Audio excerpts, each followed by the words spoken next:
Here is the Crescendo Music Education Podcast, episode number 45.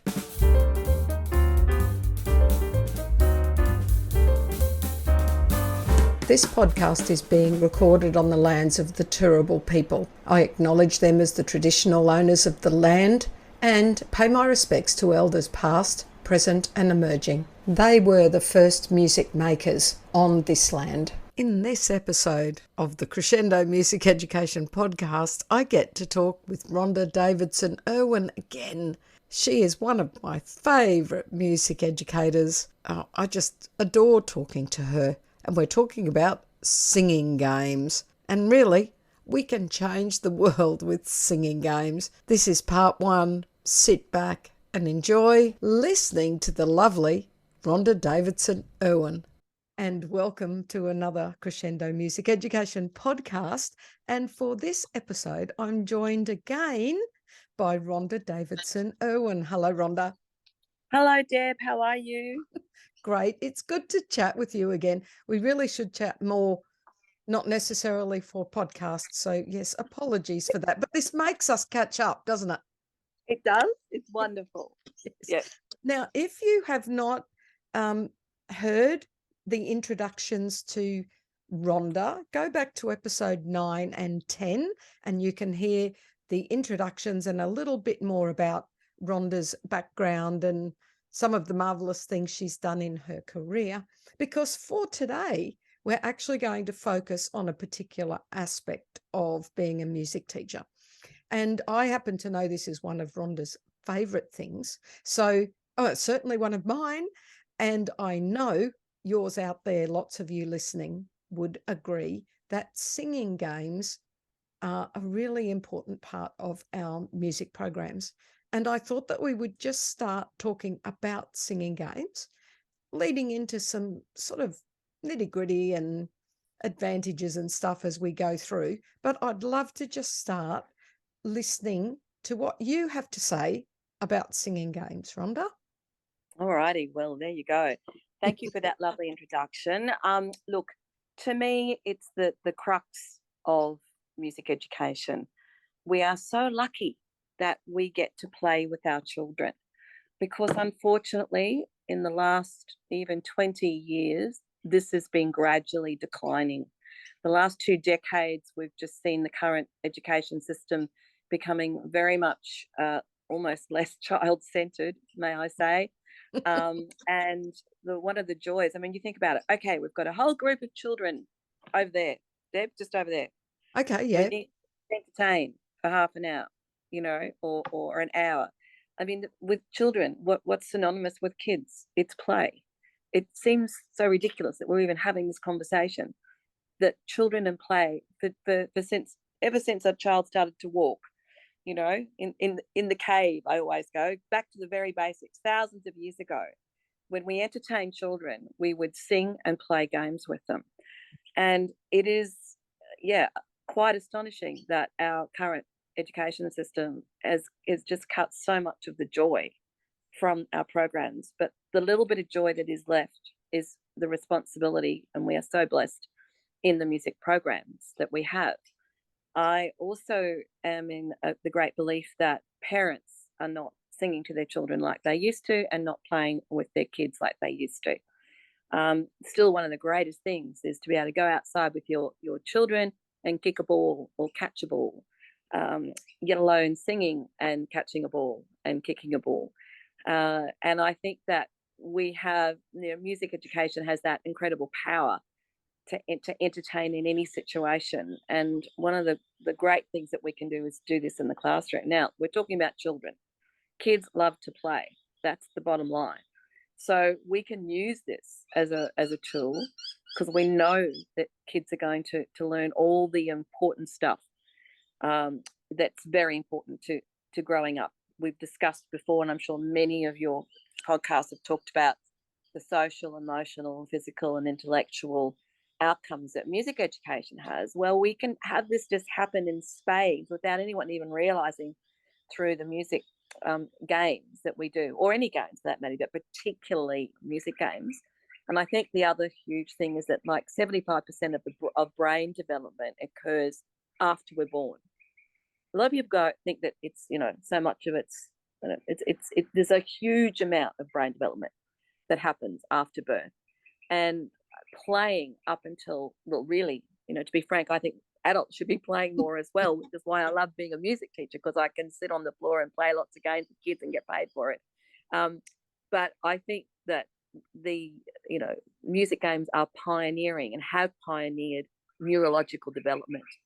Now, with MRIs and all the equipment that we've got, we know this is a true thing. So I guess to sum up the situation we're in is that the most convenient thing to do is to give a child, when they're, not doing the right thing or they're bored, is an iPhone to play a game, or, some sort of a computer game. And I think that this has stopped a lot of the sing-alongs in the cars that we would do on our driving trips. It stops a lot of the play because it's so convenient. And of course, the child instantly enjoys doing that style of game, but the kind of educational outcomes that they're receiving from a video type game compared to being out in the fresh air or in a classroom engaging with others, you can't compare it. And it's not happening at home, and not that we're the parents, but school is obviously a wonderful place to start reaching out and doing this more. I think the other huge thing I want to say about music games is that we have kids that want to come to our rooms when we have music games happening. So you are the fun teacher of the school. You are the person that can change lives, because the kids want to rock up and play Charlie Over the Ocean. They want to rock up and play Haiti Ho. And it's through all that amazing repertoire that we've got at our fingertips that the kids play. And when they play, and this is one of my big things that I talk about, and we're singing, that's when all the endorphins are released. So we're singing, we're moving, we're physical, we're playing together, and it's our happy place. It makes sense. This is why kids are attracted to music games. And if you've got a happy child and all the endorphins are being released, what's the next thing that happens? The child wants to be there. They want to learn, which is why I believe one of my big passions is to think that we could get kids singing at the beginning of the school day every time they go to school, to open their brains up, have a great time. We're ready to learn, and all those endorphins are released. So that's a kind of background of music games. It's a big statement, isn't it? Yes, but 100%, of course, I agree, and I'm sure everyone does. Wouldn't it be amazing if every school just started every day? Well, let's actually say every session. So they come in from their break time and they sing. And as Absolutely. you said, we have all of the neurological research now that proves that we're doing something amazing. And I think we all know that screen time should not be replacing singing games, for heaven's sake. But I do like one of the things you said earlier, which I think we should not lose sight of, is not only is it fun and part of our helping to lead children to understand music, to do these singing games, it's actually our responsibility. It's almost like we are holding that cultural heritage, because we absolutely are. So I like that responsibility, and that adds even more importance to it. I've spoken to you before about the shock that I've had with some of our younger prep children coming into the school education system, and they've never heard of Humpty Dumpty. And they've never heard of Twinkle Twinkle. And you just go, this cannot be the case. This can't be. Surely your mum or dad or grandma sang this to you. And it's actually something that's terrifying me, that we're going to lose a lot of our own traditional songs from our own culture because we're not being sung to anymore. Yeah, and I think I spoke to you once in a podcast that we've got that message, how important it is that we read to our kids every day. Well, I believe we need to be, our parents and our grandparents and our educators and our schools should be singing to our kids every day and playing games every day. And as you said, if we did that every session, you only need 5 minutes, or in the middle of a hard yakka math session when the boys just can't sit still because that's part of their makeup. Let's stand up and play Charlie Over the Ocean a couple of times and then go back. And what will happen? Most of the kids are going to understand so much more that difficult problem that was being taught by the teacher, because she got the kids up and she moved them around, and all of a sudden the brain's cleared a bit for our next step. This is, I just keep saying to you, it's not rocket science, but this is stuff that we are losing. This is our basics, I believe, of quality education, and this is happening all over the world. And it's almost ironic that we're talking here about the preservation of culture when that's really one of the big pushes. It's a cross-curricular priority to talk about cultures and connections to cultures and connections to, and we absolutely need to do more of that. We need to connect with Indigenous perspectives and all of those things. But of course we do. But isn't it just a little ironic that we're losing our current culture at the same time? Yep. And I just see it all as part of the best way to understand another culture, including our own, is through the music. Mm-hmm. Taba Naba is one of the most wonderful Indigenous songs, games that we can play. All the Botswana, our African songs, we can learn so much from other cultures, but we also need to make sure that we're maintaining our own through our musical traditions and keeping it alive. Because at the moment, I just, I despair that there could be a time when our children don't know the songs that our grandmas, taught to us. And it's because I think a lot of the media, and when I say media, I mean devices that children have. It's just so easy for parents. And let's face it, they're busy. They're trying to, hold everything together. I get that, but we know it's important to read to our kids every day. We can be singing to our kids every day. And remember, it doesn't matter if you're necessarily a bad singer. A mum and dad singing to a child is there's nothing better. That's right. Yes, It's irreplaceable. Yes. Yeah. How do you think? Look, I think we do that through schools. I think that's our job, is to reignite this. Can you think of any way that we can help get it out further than our classrooms? Or do you think really we'll just do our classrooms, we'll do what we can and hope it spreads from there? Because just thinking about some of the parents that would probably be mortified, if they thought, well, I really want to do the best for my kids. I don't know what to sing to them. I wonder if there's a way. I'm going off on a tangent here. I wonder if there's a way to reach the parents as well. I mean, I think we're reaching the parents through the children, hopefully. But is there another way, do you think? Definitely. So I think that when we have our school fates and when we have our opportunities to perform, but particularly the outdoor type bush dances, fates, I don't know, year 6 dance, any of those sorts of things, I think what we should have is a music game afternoon or evening where the parents actually get the chance to play with the children and learn the games. Because again, this is not happening. It's not happening at home very much. And it's such a joy, to have the parents alongside the kids doing the games with them, and therefore they're learning them. And it would be called lower primary music game afternoon. Grandmas and mums and dads are invited to come along and join in with the games afternoon or a music games afternoon. So you actually put it in the program, and you call it that. When we have bush dances, we have lots of other types of things that we do in the school. Why not a music game afternoon?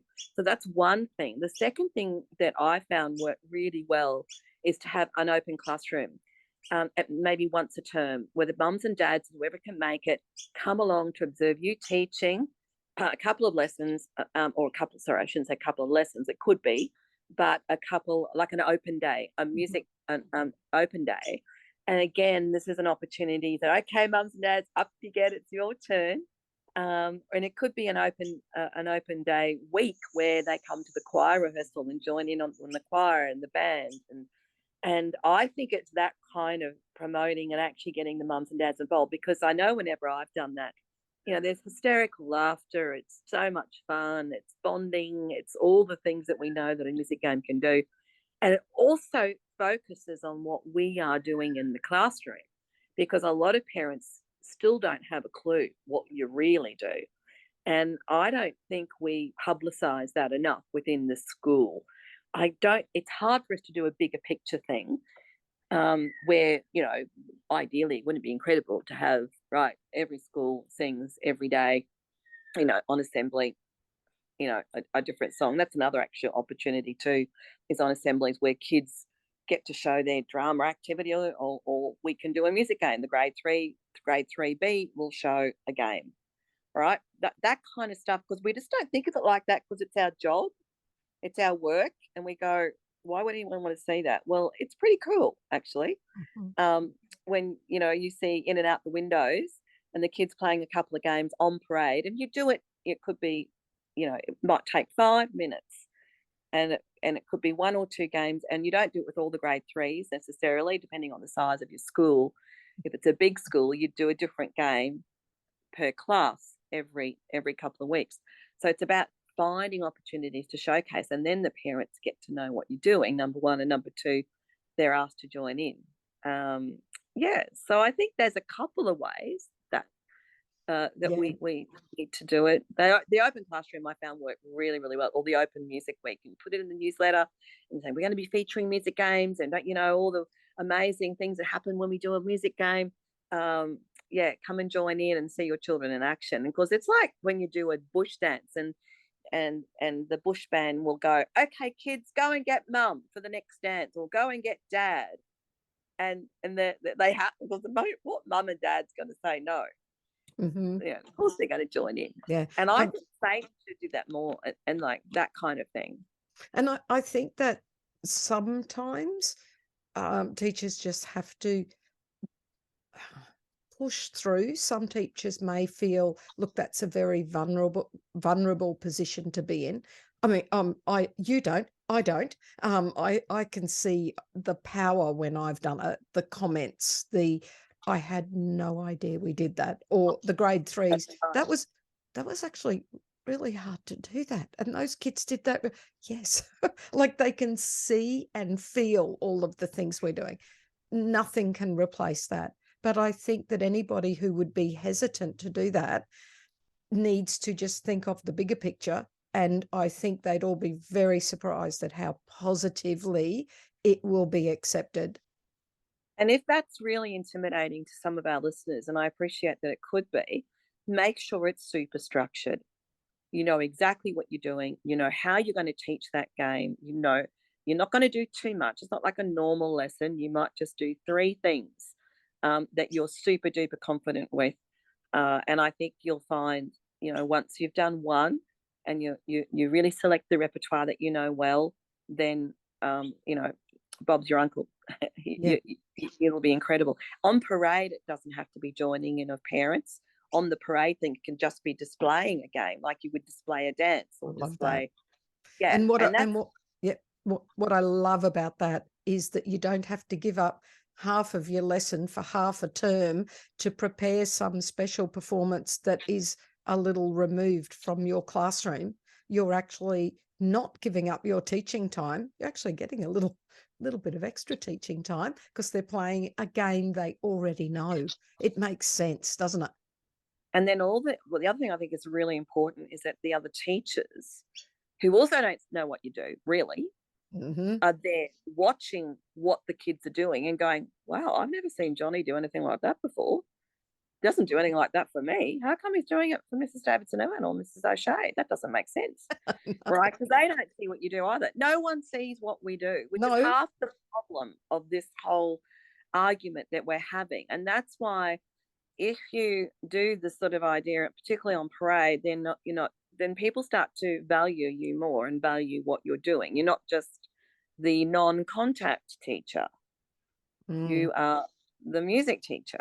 I know, and it's hard. And it's all about that prioritizing and being a little bit sneaky, maybe a little bit cheeky about how we get our what we do, which we're so proud of, out there, Yes, rather than just stand in the choir. That's very important. That's great. But what about your average class, which is really, to me, our bread and butter of what we do as music educators? that's our job. That's our job. You could even go to the extent I did my first one last year, put up my hand and went, can I? So for one of our last assemblies with the junior school, so prep to grade 3, each year level presented 2 things on assembly, and they were all directly from my classroom. So I chose them carefully. So there was a bit of pizzazz.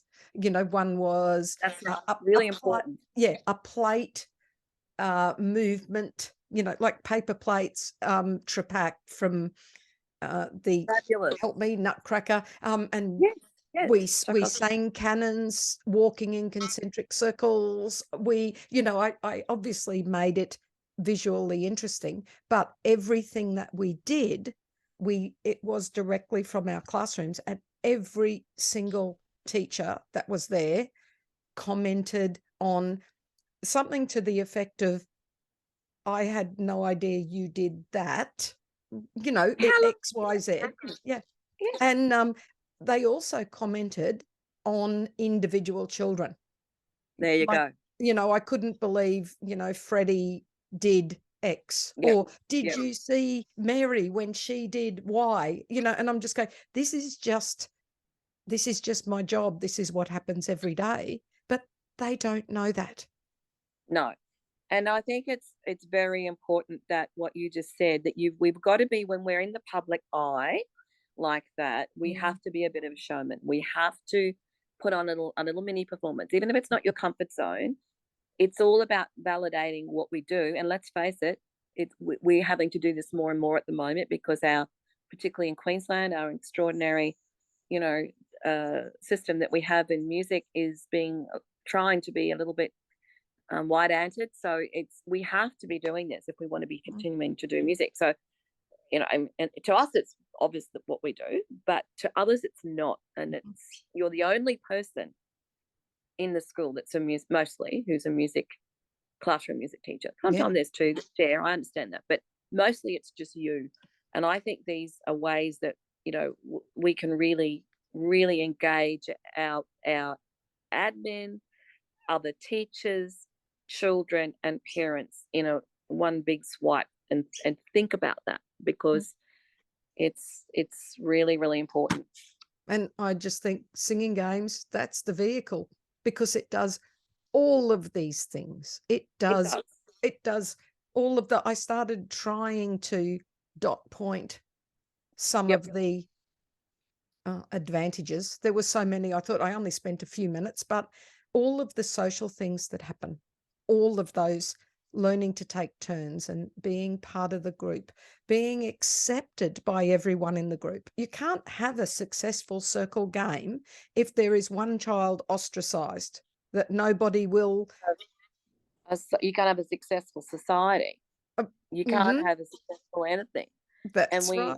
This is how we learn, and this is why I think we can't say that the world's going in the direction we don't want it to do because we're not doing music games. But I tell you what, if we did more every day, it'd be a much better world, because we have to cooperate. We have to learn how to get into a circle. We have to learn to work with a partner. We have to learn different parts of our body, clapping, jumping, hopping, stopping and freezing. The thing that I think, the social interaction, I love this because it goes back to the word game. So if you just said about you've got to be part, if you want to be part of this game, and you're a child, and you are all of a sudden, I'm in front of Mary, and I don't like Mary. Mary's not very nice to me. She's not my friend. I would much prefer to be with Deb, but I can't be with Mary. But I'm only with Mary for a few seconds. I'm having a really fun time.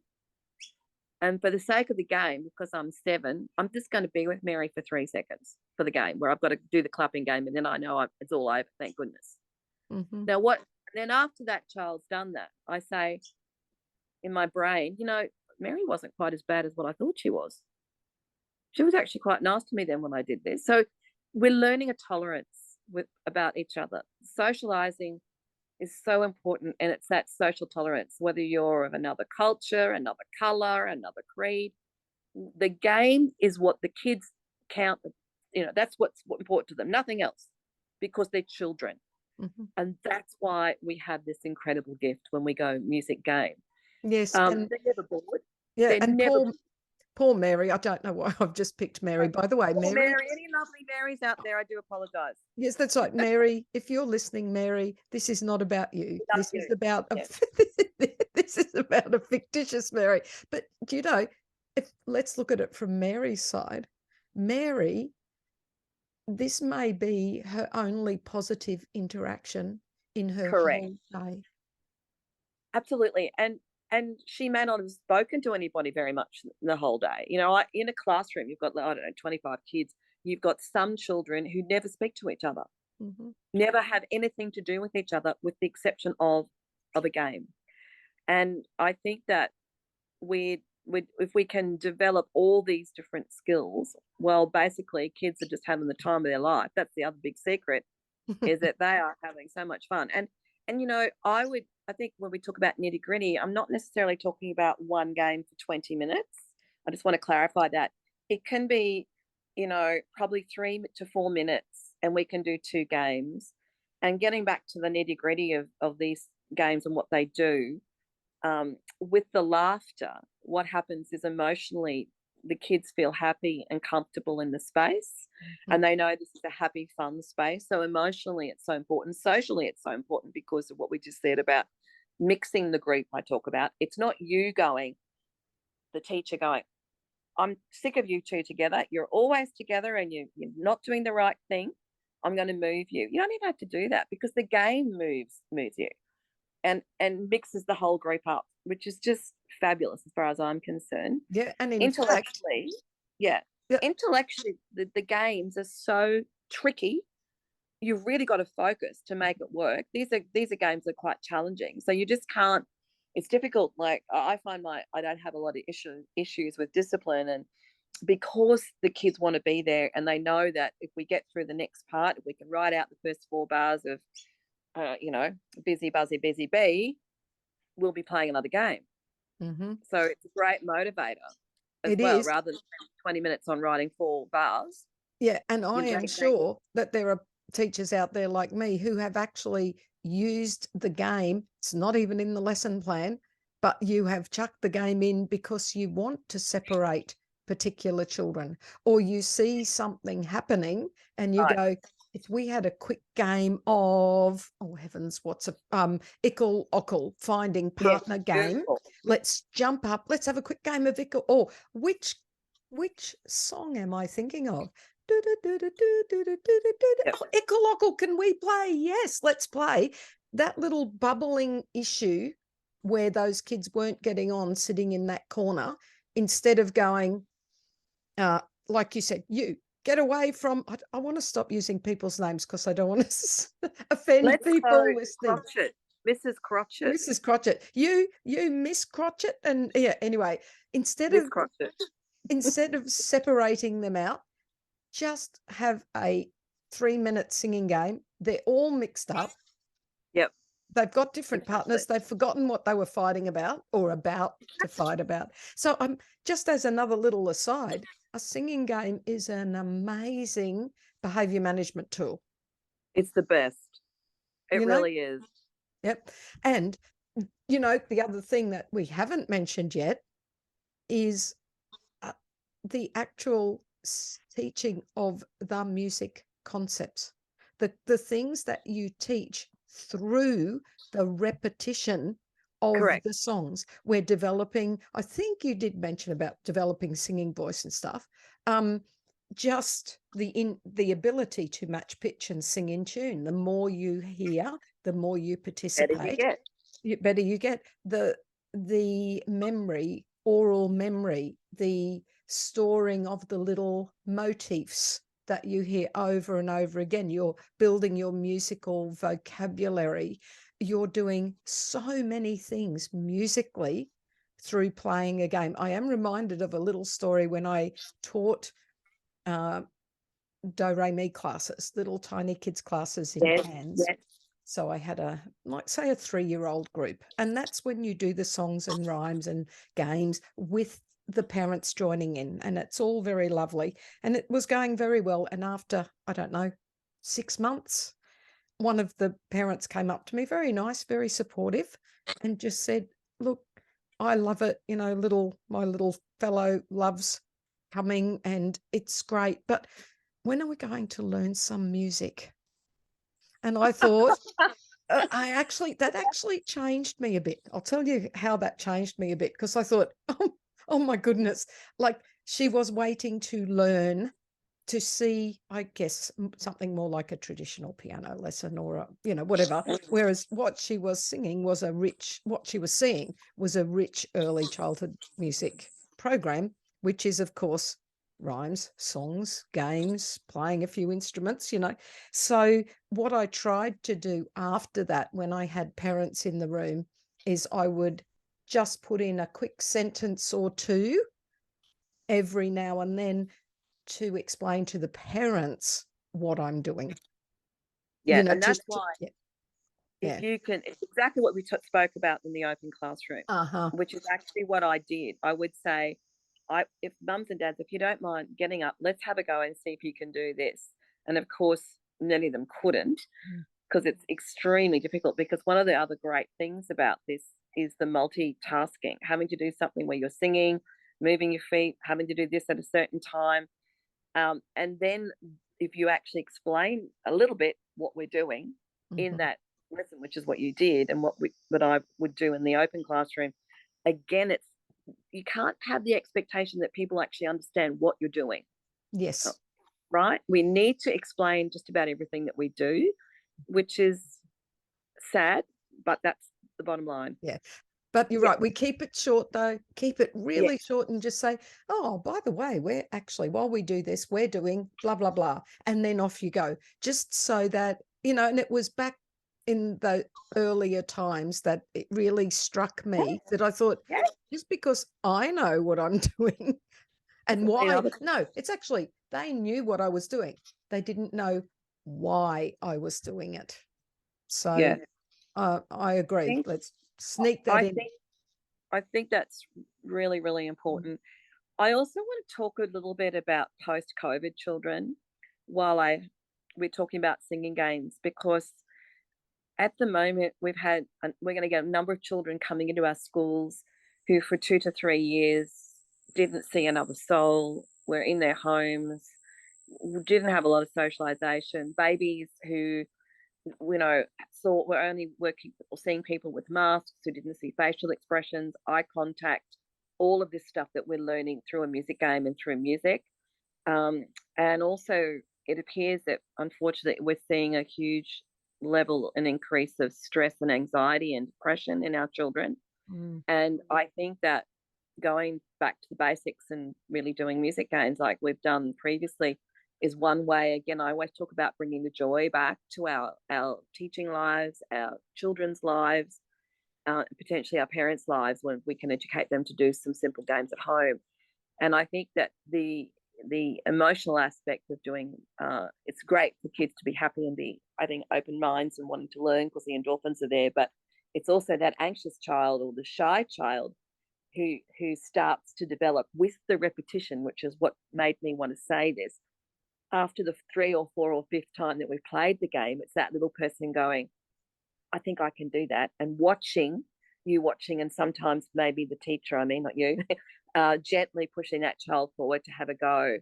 And yeah, I think that's been wonderful to see the shy children really come out of this game, because it's a game. Remember, when you're coming back, it's a game and you're a kid, right? You'll do anything because it's fun. And I also want to let you know, I know that everybody has their own structures of how they teach, but I always start my lesson off with a game, and I always finish my lesson off with a game. They're always known games, so it's part of my revision, part of my lesson planning. It could be 2 games at the beginning and 2 at the end, but the children know that everything that's going on in the middle, new songs, new development, writing, reading, singing solfa, writing solfa, they also know that we're going to always get to our game at the end of the lesson, which has enabled me to get an awful lot done. People have commented of how much I get done in a 30-minute lesson.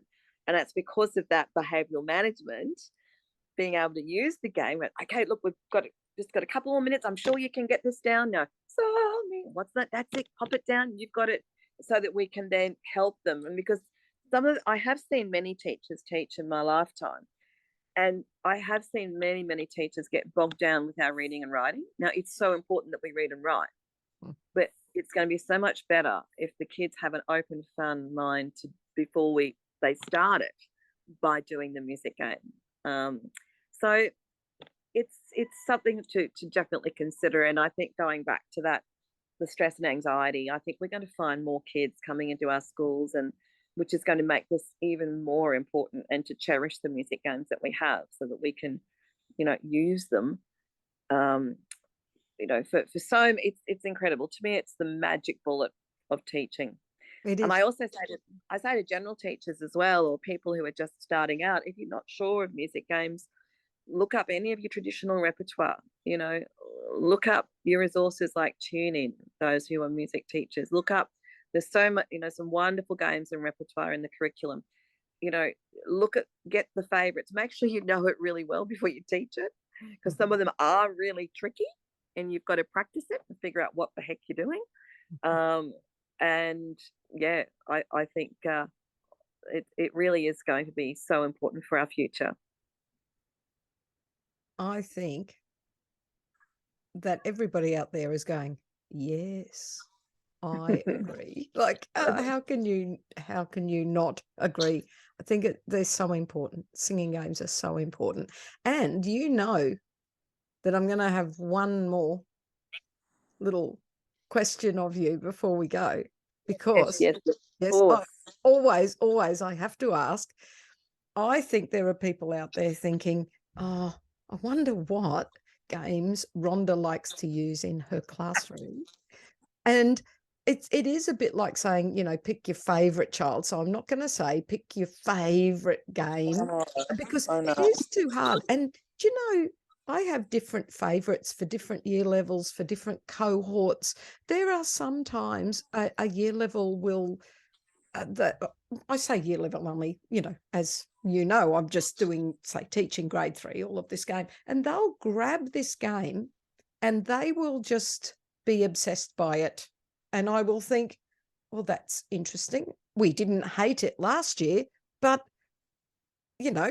this year, for some reason, these kids have just taken to it. So I do think favourites can change. So I'm not going to ask you your favourites. That was a really long way of me saying I'm not asking you your favourites. But can I just say about the repetition, how we know that repetition is a fancy word for practice? Yeah. It is. But ain't rocket science, is it? Right? We need to practice our instrument, practice our music, practice our voice. And I think that's really, really important. And I believe that, like a favourite book, there are some children that will want you to read a book to them 100 times and they won't get sick of it. And it's the same thing with music games. And also, may I also make a comment that it's your attitude, how you approach a music game, is whether the kids are going to like it or not. So I've even done very sort of lower level games, like 1, 2, 3 games with my 5s and 6s, but it's because of the way I approached it and the speed I did it and how I did it. So your attitude of how you approach a game is really, really important, is what I'm trying to say. Yes. I think one of my claim to fame was getting on a ship. I do a lot of writing on P&O cruise ships, all the repertoire, and a lot of what I do is what we're talking about. It's game based. Yes. To get the kids, we have about 300 to 400 children on each ship. Wow. And we often get about 100 kids in, we have dance parties and all sorts of cool stuff, and we do lots of art and craft. But I can remember once getting 100 kids in this huge room on the ship, and we were all doing Opasana. Oh, wow. It was incredible. And then that went down so well that then I did a kwakwa, which is one of my favorite sort of upper school, but then I've done it with 16-year-olds. Like these were probably 13 to 17-year-olds that I was Oh, working.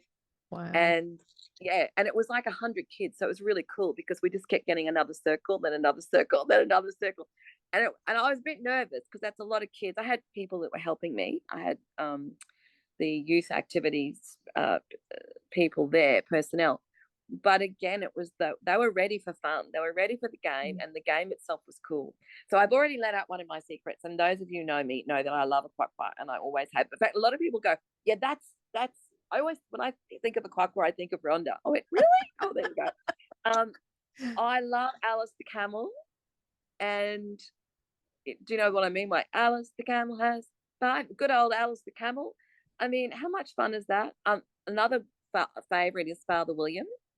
Father William had 7 sons. A great little one that you can do standing up or seated, which is always fun because you can bury it. I still love, sailing on the ocean, the tide rolls high. And I still also love, now I've had a mental blank, A Sailor Went to CCC. Yes. Yep. So there's a lot of sailor songs there, but I do enjoy them all. Well, that works well with P&O, doesn't it? It does. That's right. Great Big House in New Orleans, fantastic. Really enjoy that one. Most of the ones, Chickalalio, la la la Chickalalio. And I also am a bit of a passionate. When I call this a music game, I love doing story songs like "Old Roger is Dead" and songs like "Oh Soldier, Soldier, Won't You Marry Me?" and There Was an Old Woman Who Swallowed a Fly. There's sort of songbooks where they can be done as a picture songbook, but they can also be acted out. And I have simple little props that the kids use to sing the song, particularly when there's like 8 verses or something like that, right?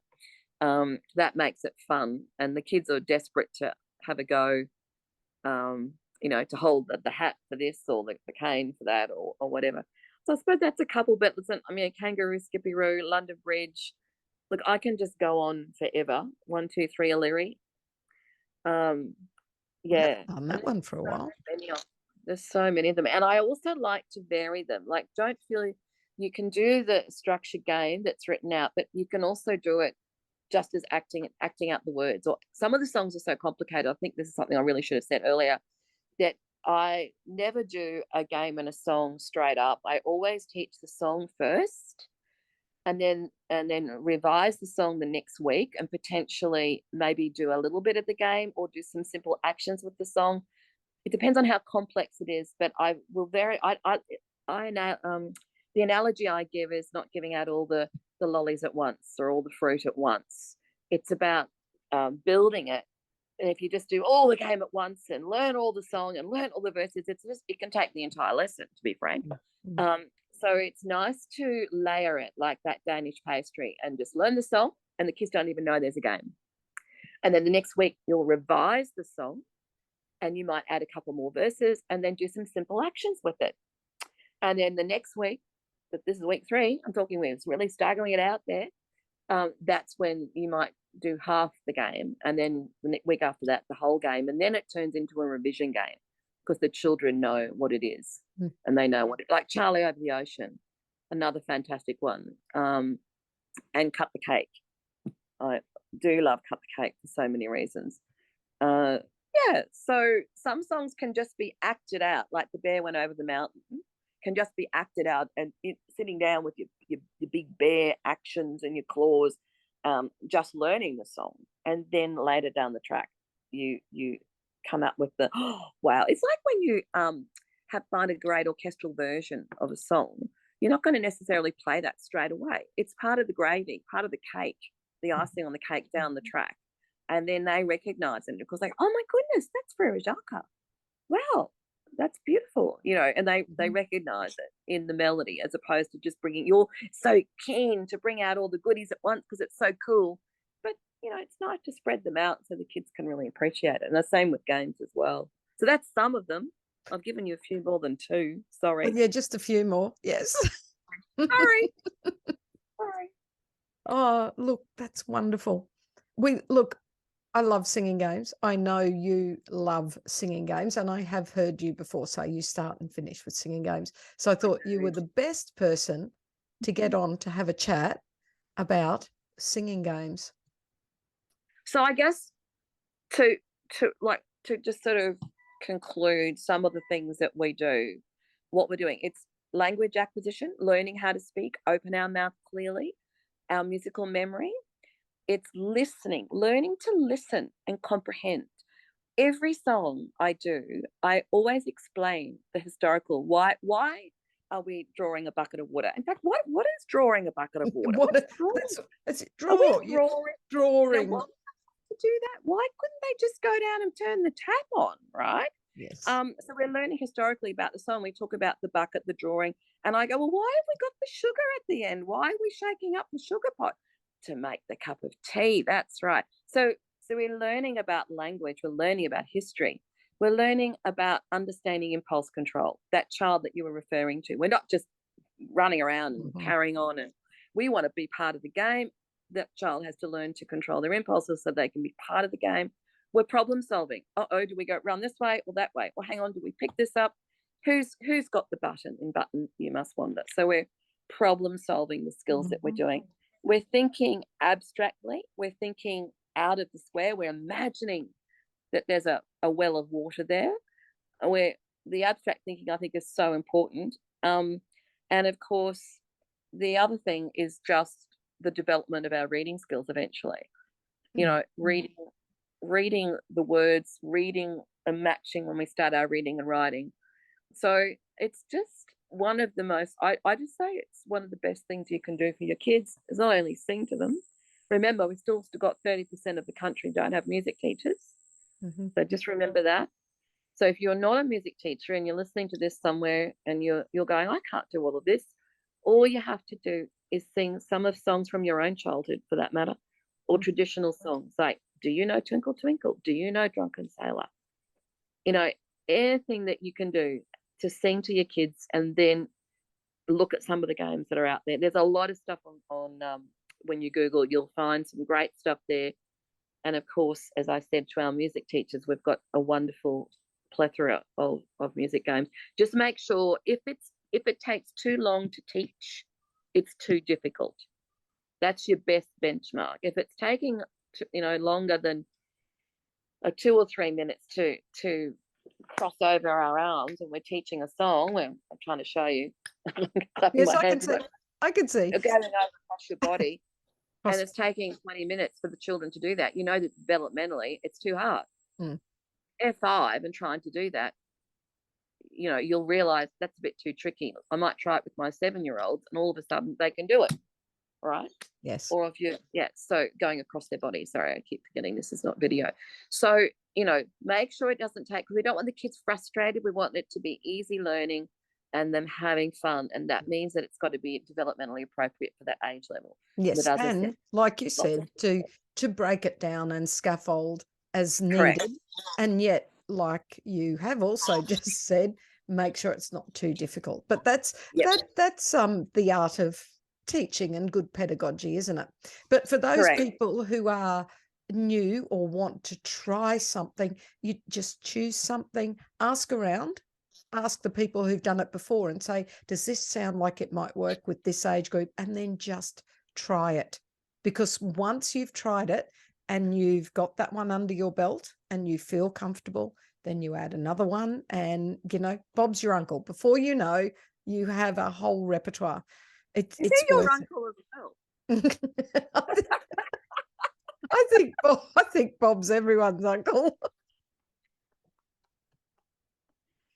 Well, I reckon we can change the world by singing and doing some music games every day. Deb, what do you reckon? Yeah, I think we should. All right. Yep, well, yeah, I think we should go now. Guys, Rhonda and I have to go. We're going to change the world. Okay? We are. And as we're marching off to change the world with singing games, we would like you to join the march with us. So help us change the world with singing games. Sounds fabulous. Bye. Bye. As we know, laughter relieves stress. Don't lose sight of the funny side of life. I'm thinking about removing my spine. I feel like it's only holding me back. Thank you so much for watching our Crescendo Music Education podcast. For more information about all things Crescendo, including membership and music education resources, visit us at crescendo.com.au. Don't forget to like and subscribe.